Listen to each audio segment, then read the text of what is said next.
Hello everyone! Welcome to Mommy and Misha's DIYs. So, sa mga hindi pa nakakilala sa akin, meron ako si Mommy Shay.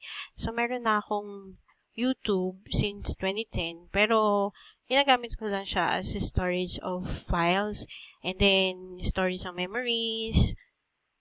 So, dahil nga nag-work from home na ako since 2017, marami din ako mga na-discover na maraming bagay and doon natutunan ko din through research, personal experiences, and then sinishare ko din pag may time. Tapos, natutuwa lang ako sa feedback ng marami dahil nakakatulong din sa kanila. So, may mga nagre-request ng mga videos. Sorry, dun sa hindi ko pa nagagawa mga simple documentary videos or tips. And then, ngayon, dahil may mga nag-request kung paano ko ba ginawa yung DIY headboard. So, eto na. Simulan ko na. So, dito, i-discuss ko yung mga pros and cons or advantages, disadvantages, and even recommendation. Good alternatives dun sa paggawa ng headboard. So, sabi nga dun sa Proverbs, listen to advice and accept instruction that you may gain wisdom in the future. So, Proverbs 19:20 ESV. So, naniniwala ako na you can learn from the experience of other. Okay. So, bakit nga ba ako gumawa ng headboard? So, do it yourself, DIY headboard. Kasi gusto ko talaga magkaroon ng headboard noon pa man. Pero kasi, pag tinitingnan ko yung prices, ang mahal-mahal talaga niya. So, pag wala kang time, pwede namang bumili. Pero since nga nag-quarantine tayo, mas binibigyan ko ng consideration yung expenses namin. So, try natin i-search. So, meron ako dito mga sinearch sa internet. So, these are the samples ng mura na to. Kasi, nagtanong ako sa magpapa-upholster sana ako ng bed namin. So, meron akong queen size bed. 5,000 or more pa yung magagastos. So, sabi ko, since may extra time naman ako, hindi ako makapag-travel, why not gumawa? So, nag-research din ako. And then, naglinis ako ng kwarto ng anak ko na marami ako nakitang mga recycled materials. Pwede i-recycle na mga materials. For example, ano ba yung mga materials ko? Sige. Open natin. Ang aking mga materials. Where are you, materials? Okay. So, ito na. Okay, so, open ko lang yung mga nauna kong materials. Okay.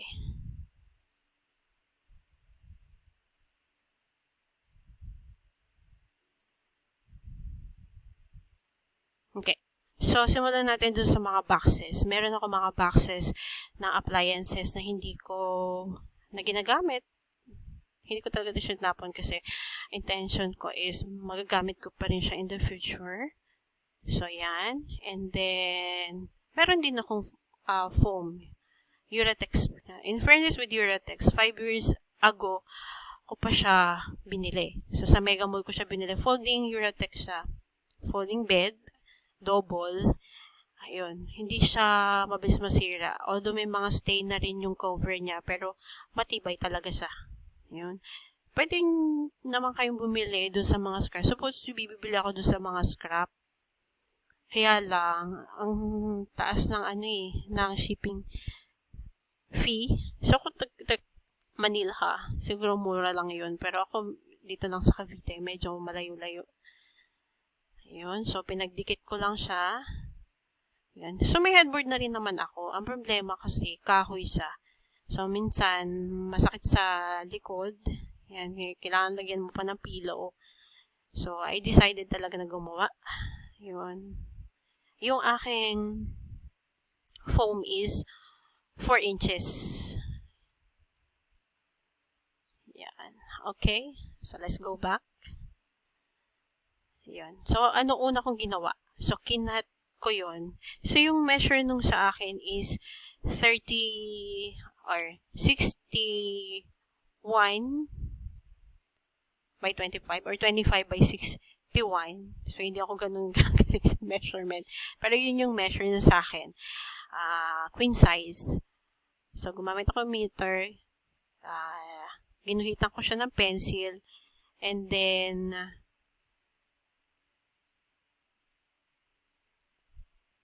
yun. Ginuhitan ko na siya ng pencil. And then, after that, kinat ko din yung foam. So, yun nga, nakita nyo before, and then, dinikit ko siya dito sa cardboard. So, pinatuyo ko siya. Patuyo nyo siya. So, let it dry for 1 day.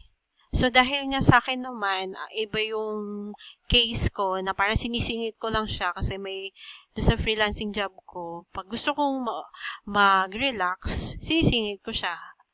Kasi yung mga materials ko, later, i-discuss ko din yung ibang materials na binili ko din online. Kasi gusto ko ng may diamond. Gusto ko ng maganda yung fabric. So, ayan. Nadikit ko na siya. And then, after that, napatayo ko na. Diba? Ito. So, make sure na before nyo siyang butasan, lagyan siya ng mark. So, akin kasi, ang aking almost 18 yata yung holes nun sa akin. Mineasure ko siya. Yung spacing kasi, for example, ito. Dapat meron sa gitna.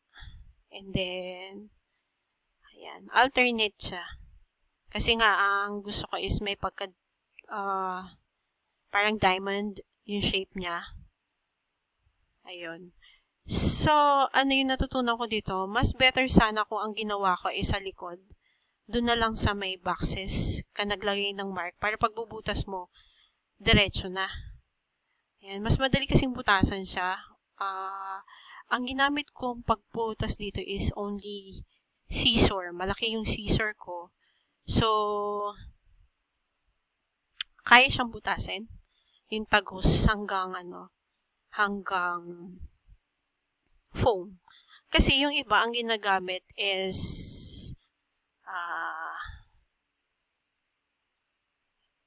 lawanet. Ano bang plywood. So, pwede yung ang pambutas is barena. So, ako, hindi naman ganun ka-heavy. Hindi ako ganun parang medyo mahirap gamitin si ang barena. Kaya, I chosen, yun nga, yung materials. Kasi ayoko nang bumili ng plywood. Medyo mahal din dito sa area namin. So, ginamit ko talaga kung ano yung lang meron. And then, after that, so, supposed to be, dapat gagamit ako ng quilt batting. So, ano ba yung quilt batting? So, parang siyang foam sheet. Para siyang foam sheet. So, pakita ko lang siya. Okay. Ito yun. So, para siyang sheet ng foam. So, kung titignan yung prices niya, medyo mahal din. Abutin ka na 300 or depende sa, sa brand. Kaya, I've chosen condemned linen. So, kasi, useful din naman yung condemned linen. So, where is it? Okay. Eto. So, binalot ko siya after. Dapat i-cover mo siya. Yung cover niya hanggang likod. So, parang nag-wrap ka lang ng gift. Yun. Saka ginamit ko tong gun tucker. So, gumamit ako ng gun tucker pagkakabit sa kanya. So, after that, binutasan ko siya. So, where is it? Hanapin ko yung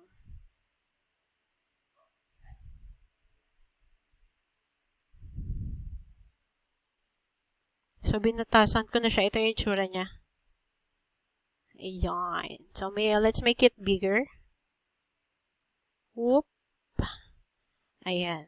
So, ito, gumamit yung shape. I-emphasize mo kasi yung shape na diamond. So, once na flatten mo siya, ipapasok mo siya isa-isa. Pwede mo na rin siyang tahiin.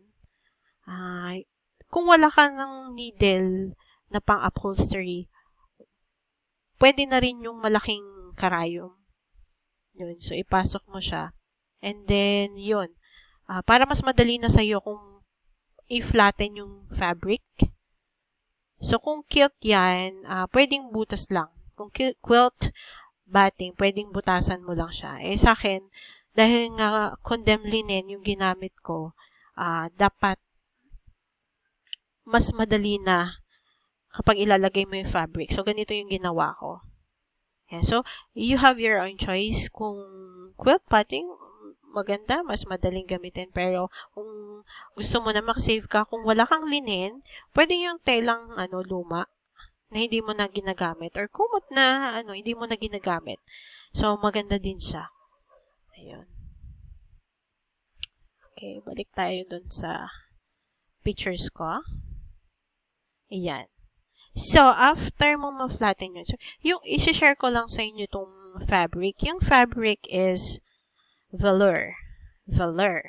Yeah. Para siyang may velvet. So, talagang siya, designed for sofas, at saka sa upholstery.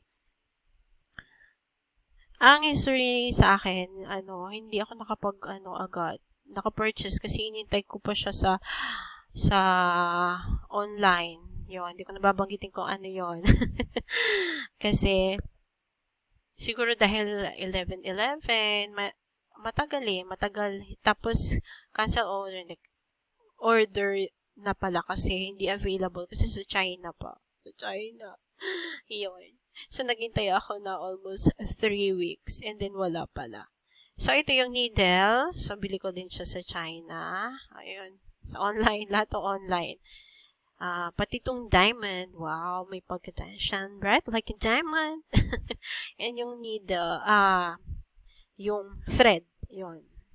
Ang sinulit niya. Bumili talaga ako kasi gusto ko din na, magamit ko din after nitong DIY. Marami pa akong paggamitan sa kanya. And then, okay.